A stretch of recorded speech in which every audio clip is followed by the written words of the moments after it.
Hey everybody, Grandmaster Hafner here. I've got Master Jason. We've been working a lot in class lately on basic techniques. And in fact, we've identified 6 of the basic fundamentals.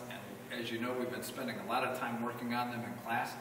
I was talking with Master Jason this morning, and we were talking about the square stance. And he was isolating a couple key teaching principles centered on the square stance. And we thought we'd just show them to you today. Good morning, Master Jason. Good morning, sir.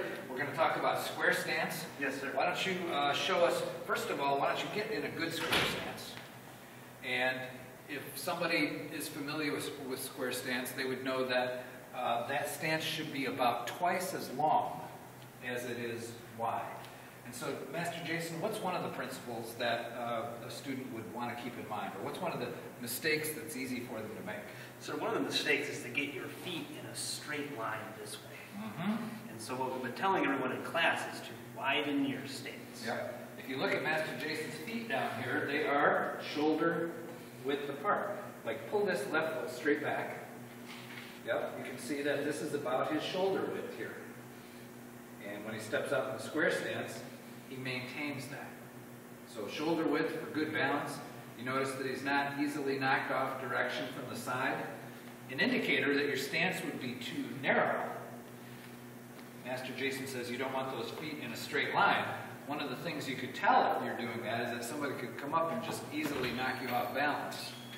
That would be an indication that you are not shoulder width. Okay, and what's our second teaching principle? So the second one is that your front knee should be bent until you can't see your toes anymore. I like to say that this shin, that this bone that's inside here, is completely perpendicular to the floor. Now if your knee is back too far, you see how it goes out of perpendicular? Or if you extended it out too far. Most people don't make that mistake. But at any rate, that knee, down to the foot, that bone should be completely perpendicular to the floor. And Master Jason, what's one of the ways that you can check to see if your foot's in the right position? Or your knee is in the right position? Sir, if you look down, you shouldn't be able to see your toes. Because you see your knee blocking them. If your knee is back too far, now he can see all the way through to his shoe. That would tell him that that knee needs to come forward. Okay? Good.